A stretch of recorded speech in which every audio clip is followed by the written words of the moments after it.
Hello everyone and welcome back to my YouTube channel. In today's video, I am going to talk about diversification. A lot of people have a narrow definition of what diversification is, which is investing in different sectors or different markets. Well, this is a small part of the definition. There are other ways to diversify. In today's video, I am going to explain what diversification is, ways to diversify, and advantages and disadvantages of diversification. So what is diversification? Diversification is a way to reduce portfolio risk by investing in a variety of assets or implementing multiple investing strategies. Examples of diversification are investing in different assets and market sectors such as bonds, real estate, ETFs, commodities, etc. Buying and selling stocks to create long-short portfolio, selling options on stocks to reduce delta of stocks, implementing different real estate or investing strategies to reduce the risk of the portfolio. There are a lot of ways to diversify, but in today's video, I am only going to focus on 3 types of diversification. The 3 types of diversification are asset diversification, risk measures diversification, and strategy diversification. So what is asset diversification? This involves investing in different types of financial assets such as bonds, ETFs, commodities, etc. You can also invest in other assets such as real estate, businesses, and digital assets. Assets diversification exposes an investor to different markets, thereby reducing the portfolio risk of that investor.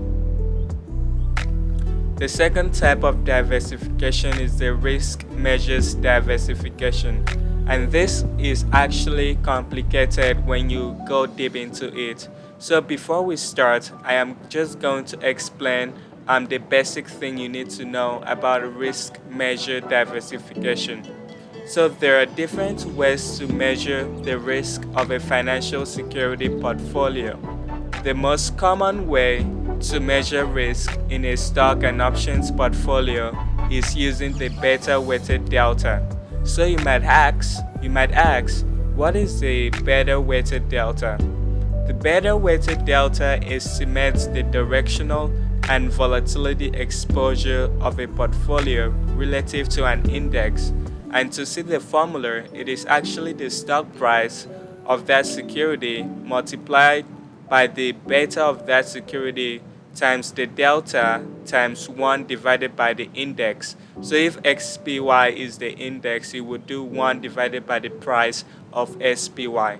And a positive beta-weighted delta means that a portfolio is positively correlated to the index, while a negative beta-weighted delta means that the portfolio is negatively correlated to the index.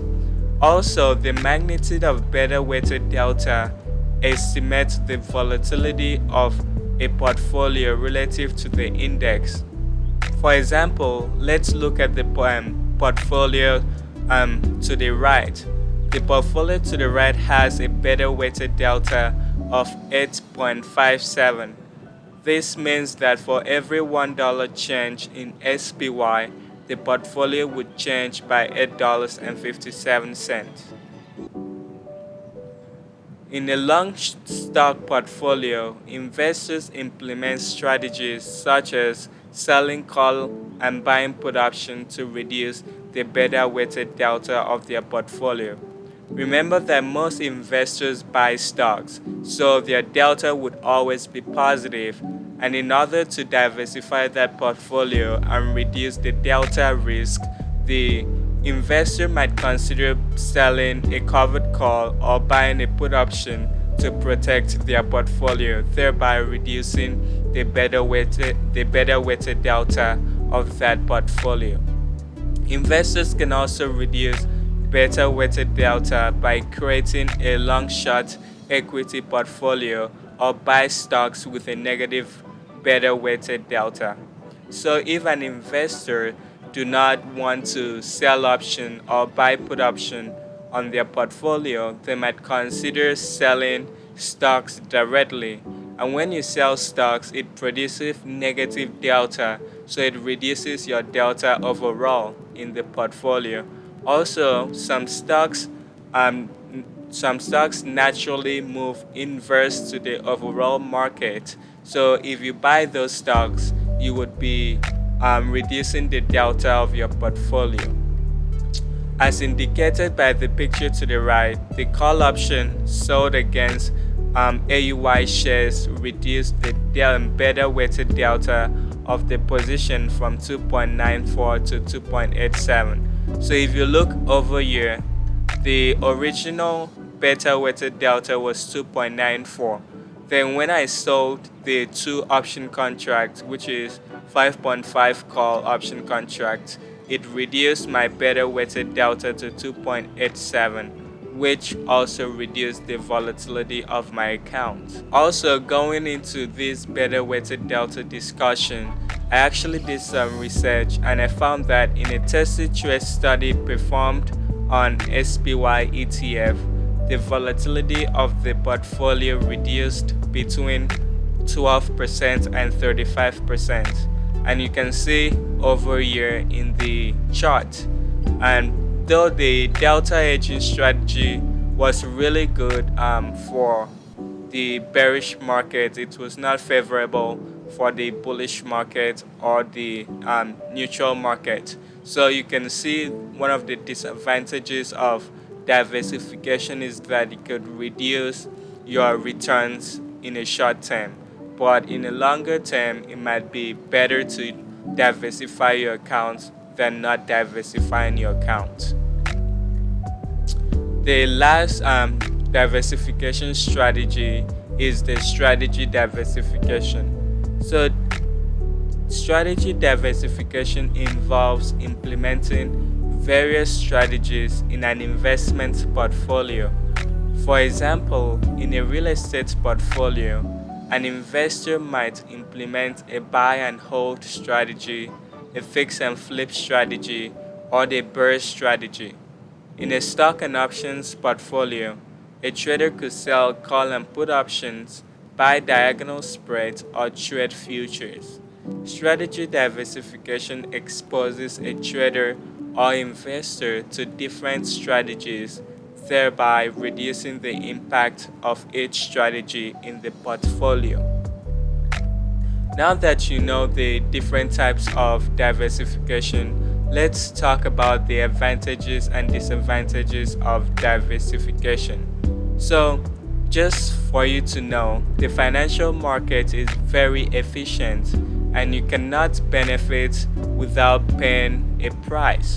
So, portfolio diversification could reduce the volatility of a portfolio, but it could also reduce the performance of that portfolio. Another disadvantage is that managing a diversified portfolio could be time consuming and expensive.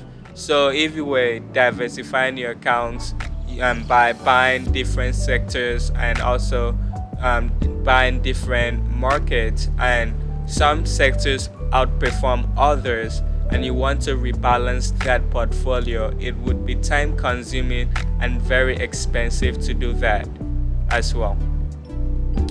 Okay, so what did we get from this presentation? We know that diversification is a way to reduce portfolio volatility, and there are different types of diversification, such as asset, risk measures, and strategy diversification. And lastly, diversification could reduce portfolio volatility, but it can also mitigate portfolio performance. So if you're thinking of diversifying, know that you might reduce your performance in the short term, but over in the long term, you could also be better off using diversification than not diversifying your accounts. Alright guys, if you enjoyed this video, please like and subscribe to my channel below. Also, if you have any question, please ask in the comment section below. I will be excited to answer any of your questions. Thanks for watching and have a nice day.